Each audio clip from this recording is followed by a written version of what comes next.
before we get stuck in, look, yeah, it matches, kind of, mostly. So the merch is now starting to trickle through. I don't carry any of this stuff in stock. It's all made to order. So if you buy one of these, thank you very much, firstly. Secondly, it may take a little while to come through. I'm not a massive corporate machine yet. When I am, I'll keep stuff in stock.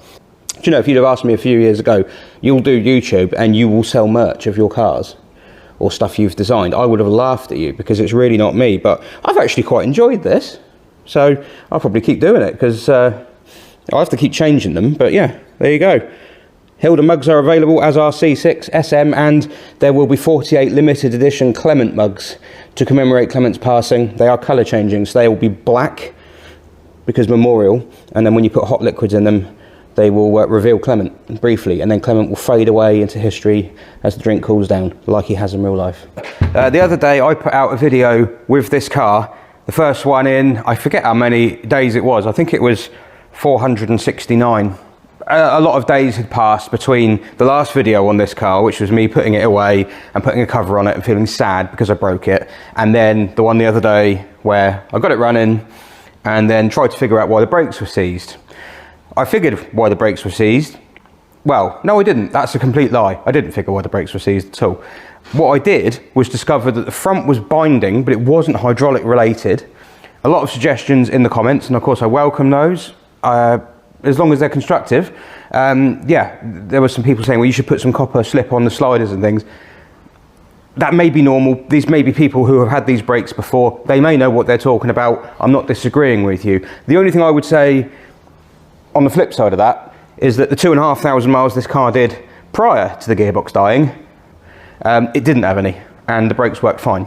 So I don't know. I do think it's probably me not getting on with the hardware, so I put them up for sale and I've ordered a new set of brakes. So the brakes will be an ongoing thing, because what I didn't show you in the video the other day was I took the brakes off, finished the video, blah blah blah, went to push it out and it was still stuck because the rear was jammed on as well. Now that could be coincidence. It could be that the back is a little bit corroded or bunged up or whatever, because it's been sat around and it hasn't been used much. There could be a bit of surface corrosion in there, whatever. I'll do that. I'll sort that out. It's fine. I'm not worried about the brakes now. As I said, there's a new kit on the way and I will fit that when that arrives, basically. Well, maybe not when it arrives, because the car will probably be in bits. But the bigger thing I need to contend with is the fact that it died at Goodwood. Well, I say it died, it does still drive, but not happily. I put a post out on the Imp, Hillman Imp Facebook group the other day. A lot of very, very knowledgeable people, and they're really enthusiastic. They're like enthusiastic about Imps, like I am about BXs. Like, it's unhealthy. There's some really knowledgeable posts and things, and one guy in particular, a guy called James, who races these cars and knows a bit about the gearboxes, he seemed to think that it's actually an issue with the gearbox. It's not been built, it's never been right, which is possible. It was rebuilt by an Imp specialist, not him. I may get it rebuilt by him now. He races them and he has a largely standard gearbox. So if it can do what he does, and I've seen his car driving around various tracks with vigour, if it can handle that, I reckon it can handle this. So that might be something to look at. Right, so here is the underside of Hilda's passenger seat. And this is nothing like a standard Imp. So anyone who's trying to learn about Hillman Imps, this does not really help you. What's that in there? Cookies. So basically what this is the seat belt, which I ordered in this colour, and it's obviously going to get dirty, and I don't know why I've done that. That's really dumb. So the battery, as you can see, is one of those there little gel motorsport batteries made by Odyssey, this one, or labelled Odyssey, and it's snug and it fits underneath the passenger seat, so it's completely hidden, it's floor level. This is good for well, centre of gravity and packaging and everything like that, all the things I get obsessed about with Hilda. The issue is that it's dead already, and I've been disconnecting this battery. It's quite easy to do, because all I undo here, this is the ground point, so I just undo that, take that off, The battery is now disconnected, but it still died. It's still knackered. It will not hold voltage. In fact, we can see how many voltages it can hold. If I put this back on, what these are here are jump points. So that's you put a jump clip on here, on this post, it's the clamp that holds the battery in, and it acts as a negative jump terminal. And this is the positive. This is from a BMW E46. A remote positive thing. If you've got an E46, you'll notice that recognise that from the engine bay. Probably. So, how much voltage does it have? Let's find out. It currently has 10.4. Rubbish. That's been on charge for ages. It does not take a charge. So the problem I've got is that won't start the car now. It's knackered. And I've also made life hard for myself because I can now only fit that spec of battery in the car. So that's kind of annoying. Am I going to buy another one of those batteries? Am I balls going to buy one of those batteries? You can buy exactly the same thing, non-branded. So I will probably do that to replace that with. I don't know how to prevent it happening again. I mean, leave it on a trickle charger, but that's a bit of a faff, isn't it? But that's probably what I'll have to do. Quite annoying, but there you go. Now, the issue I've been having is that I haven't been able to start the car and push it, and I've had to keep jump starting it. That is a faff, because although I've made those terminals down there, which are brilliant, it is still a pain in the arse to keep jump starting a car. This has been what I've been using to jump start the car up until now. Sometimes I have to connect it to a big red mobile power pack like that, which is even more annoying. Happily, however, a company called Top On, who you may remember from a previous video, have sent me this. This does not look much. In fact, to be honest, I saw it and thought, really? Because I used to have a jump pack here, like those actual jump packs. People go, why haven't you got a jump pack? Because they're crap. They were rubbish. Those yellow things you used to pick up with the gauge on the front, they're like rubbish. But time has moved on. I haven't. I got sent one of these. This is a JS2000, and it looks very small, and it can start Hilda easily.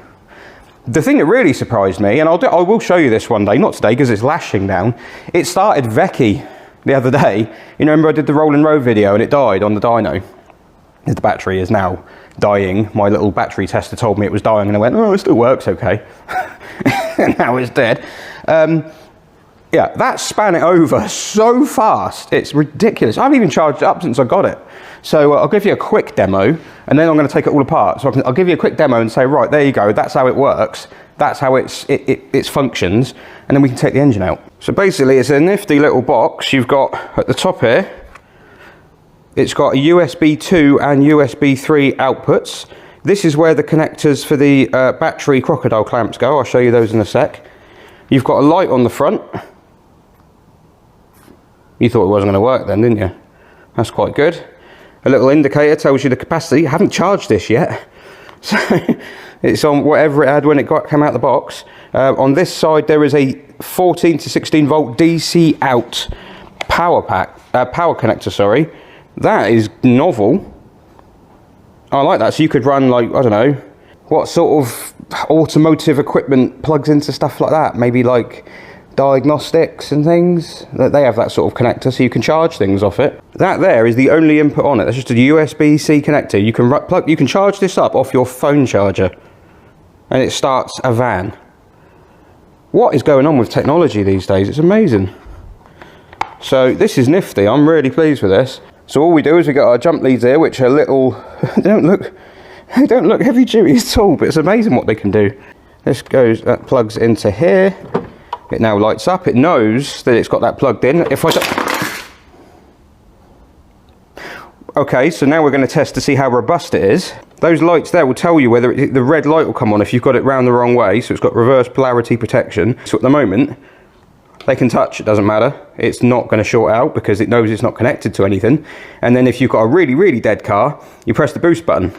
Power there, power there. It now lights up green because it knows it's connected. That's it. I will give Hilda 2 pumps.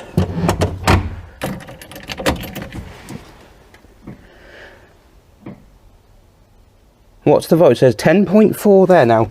That is connected, so maybe this will suddenly jump up when I start cranking it.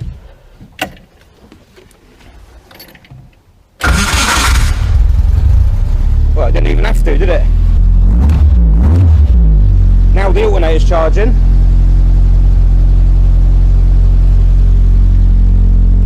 If I just take that off,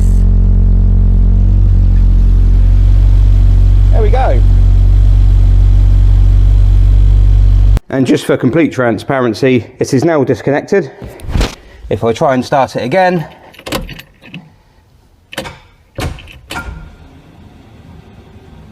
yeah, there you go. So that's a decent piece of kit, and I'm pleased with that. That's probably one of the most effective things I've got now. That's what that does, and it works if you drop it off your toolbox too. So, right, the last thing I'm going to do before I go take anything apart, I think we should drain the gearbox oil out of it to see if there's any clues in the oil as to what's happened. If there are parts of metal or little fragments of metal in the oil, it gives me a clue as to what it is I've killed.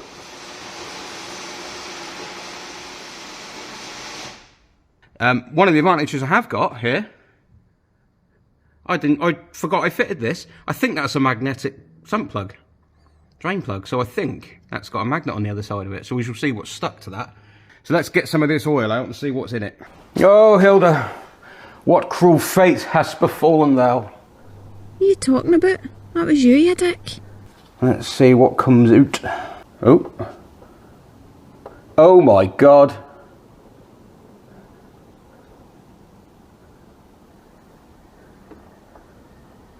Holy moly! Wow. Yeah, wow, look at that. Oh, there's... Okay, so that was quite conclusive. I need to see how much oil was in there.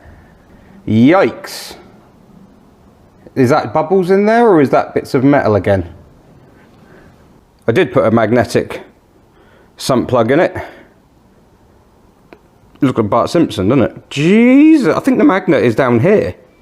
Right, well, we'll clean that later on.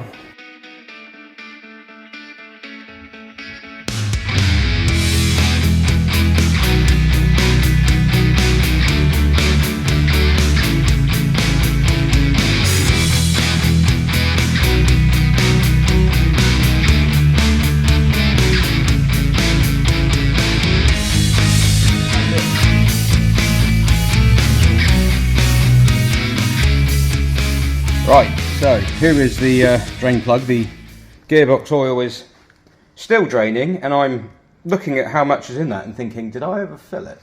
I don't see how that would have caused the problems that it did, but I could, you know, I could be in line to learn something. So I don't want to blow any of the metal off. I just want to get rid of the oil. There we go.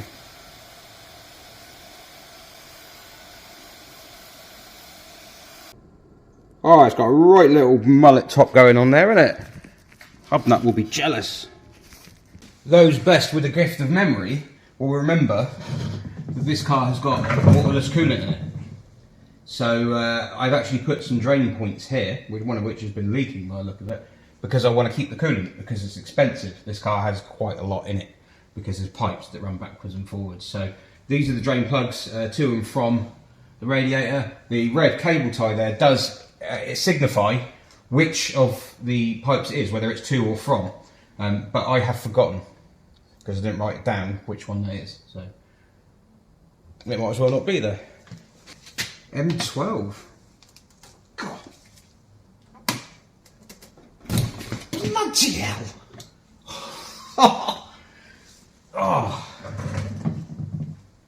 Right, so I think I should expel all the coolant in the car. This is the lowest point of the cooling system. And then we wait, and then when that one's finished, we do the other one. I'm going to modify the cooling system before this goes back on the road. I'm going to plumb in the heater directly from the engine, because at the moment the heater's plumbed in from the radiator hoses, and I was hoping the radiator would heat up quicker than it does, but it doesn't.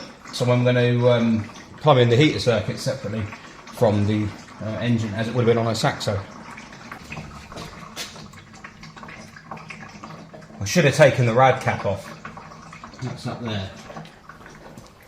Right, a bit of time has passed because it's YouTube and many YouTube viewers have the attention span of a goldfish, so I can't show you everything I do.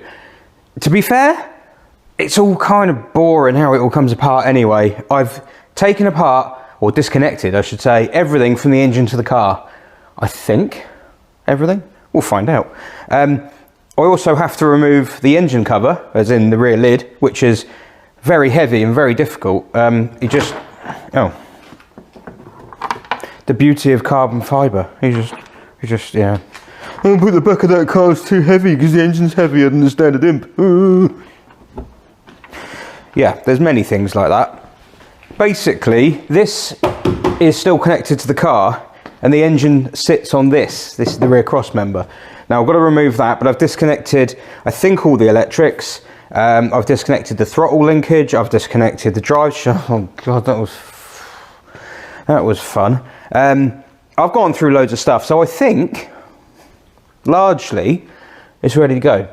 I'm pretty sure I've disconnected the clutch, bled the fluid out of that, drained the coolant as you saw through the drain port. So yeah, I think that's pretty much it. So what I'll do now is I'll go and find something to put the engine on, because as you can probably guess, I can't really use an engine crane unless I open the rear lid and then put one strap here and one strap here and then drag the whole car off the ramp. It doesn't work. So what I'm going to do is put a pallet under the engine, probably, maybe with a wheel or something like that, or a car tyre, lower the engine down onto that and then unbolt it and let it sit on the tyre, on the wheel, and then lift the car up.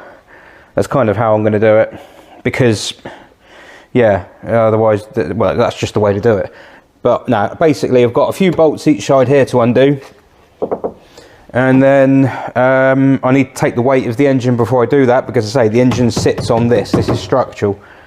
So when I've taken those off, yeah, the engine is pretty much ready to come out. Gear link is disconnected. Gearbox mounts are unbolted. Pretty much ready to go.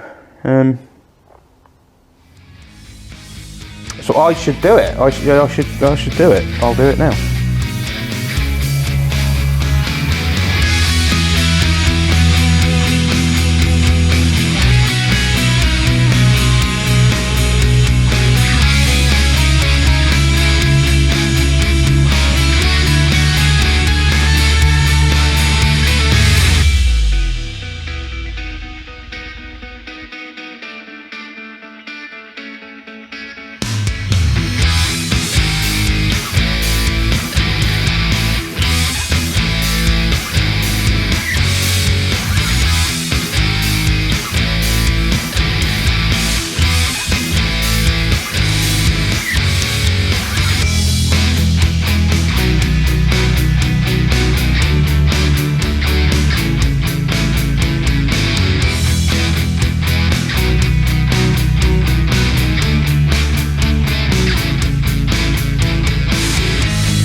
Right, a bit of a fight later.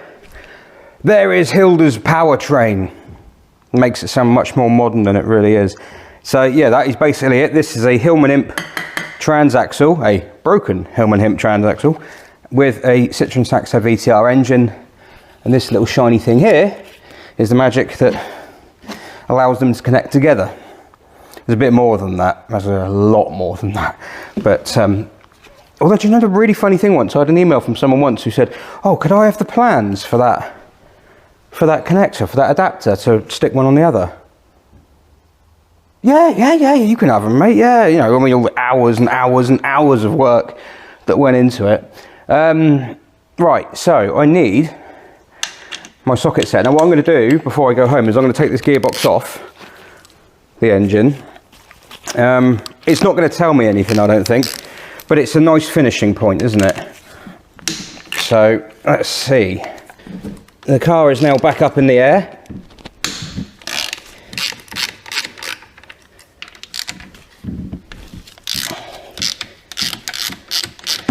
It's a oh, hang on, that's not, I need to undo that bolt. That's the wrong bolt.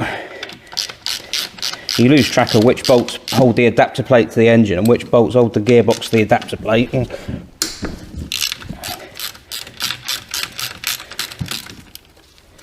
But I don't think it's going to tell me anything taking it off. It's just really a case of one less job to do. And of course I've picked the best time of year to do this, Christmas, which means I'm not going to get anything done on it before everyone breaks up until the new year. But there we go. The adapter plate can stay on the engine, that doesn't need to come off. The starter motor is bolted to the adapter plate, so that can stay on there.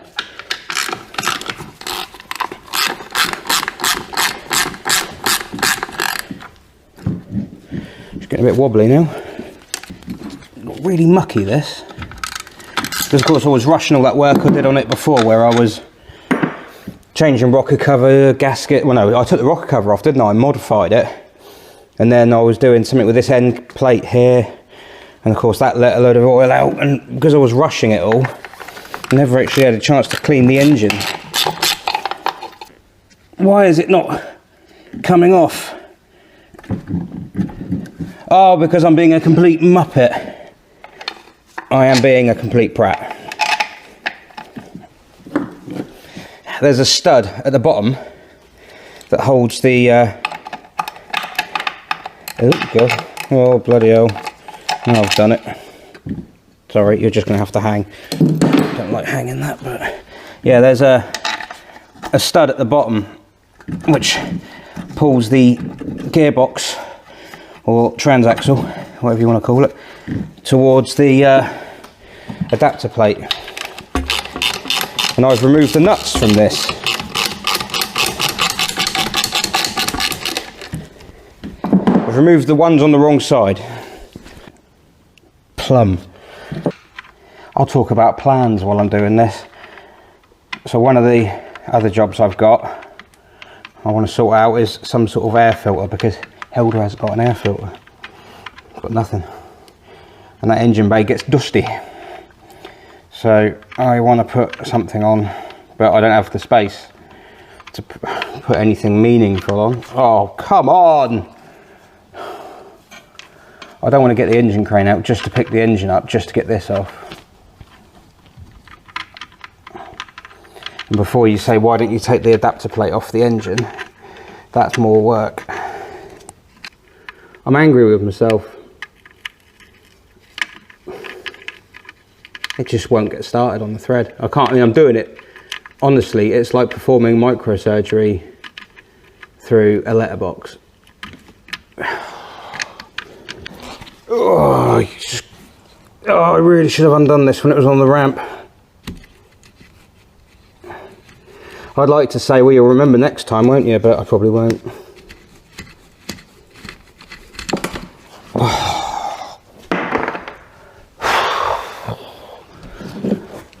See, I struggle as well.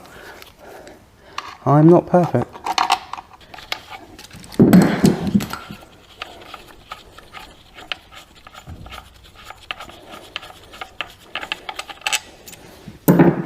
Now, is that it?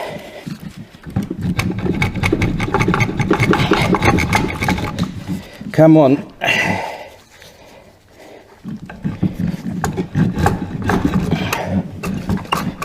There we go. Oh.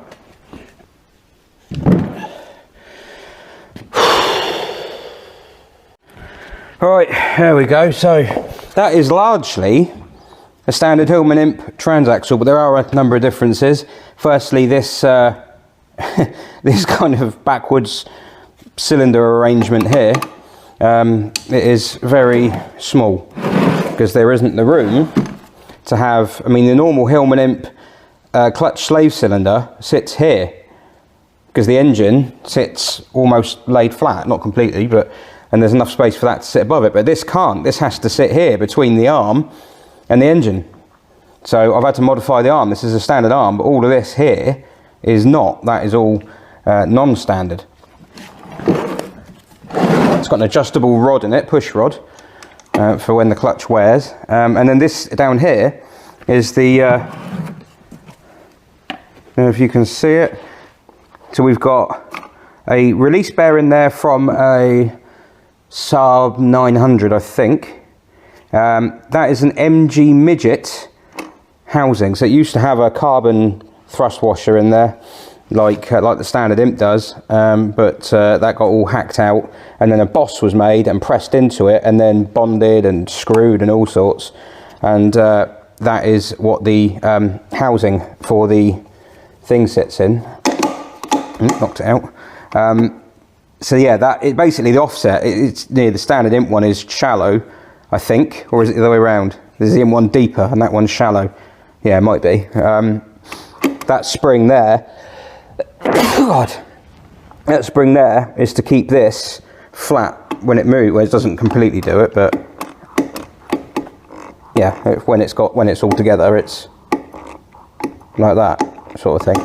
Yeah, that's all it is really. It's quite simple. And then this shaft here, that's, oh, what's this? Oh, one of my spigot bearings is not really doing much. Fair enough. There's two of these tiny little spigot bearings in the end of the crank, because the Imp input shaft moves around a lot. It needs the spigot bearing. In a Saxo, it doesn't.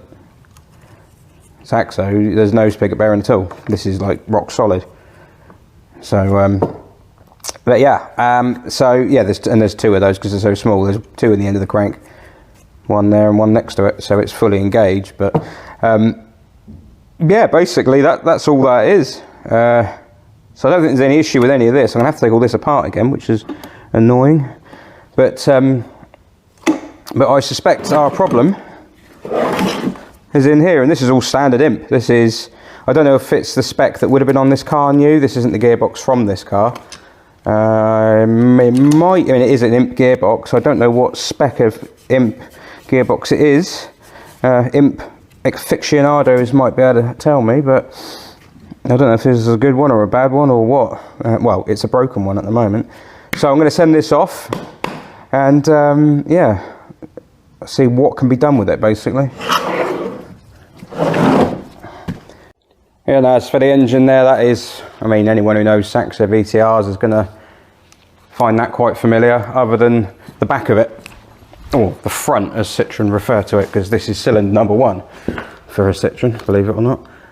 But yeah, it's adapter plate here to convert one to fit the other, but a standard VTR manifold there. This is a standard housing. In fact, no, is that a standard one or is that off an XGC? No, that's a standard one. So that's the housing that originally the coil pack would have been fitted to, but I've modified it quite extensively. And then this here is the heater bypass, which I don't think that's been doing it any good actually, if I'm honest. I think that probably needed to have some sort of restriction in it, but it doesn't matter because this pipe here is now going to go off towards the heater matrix directly. And then I may plumb in the return to go back to that over there, or I may just have the return come back through the bottom hose as it is at the moment. I'll probably do that, to be honest, because there's no thermostat on that end. So the thermostat, this is the problem you got at the moment with the setup I've got, is that the heater doesn't work until this thermostat opens, and that takes a while. So right, there we go. That's it from me and Hilda. And yeah, I'm going to have to send this gearbox away and find out what the hell happened. As I say, I have got some jobs to do up in here. I'm going to make all this much prettier. I couldn't get to any of it because the engine was in there, but I mean, even things like, you can see the welding where those seatbelt mounts went in. It hasn't had anything done to it. What's that one there? Did I put 2 mounts in and get one of them in the wrong place? Looks like it, doesn't it? Oh, well, who knows. So yeah, so I'll sort all that out, and then all that bits, all the welding and everything up there, it's a bit minging at the moment, but I'll rub that all down, a bit of sealant and paint and some heat reflective material as well, I think would be a good idea. But yeah, there we go. Right, anyway, that's probably about it. Don't forget you can head to the Hub Nut store. No, well, you can do, but I meant my store. And yeah, buy tap. So, right, I'm going to go home and have pizza.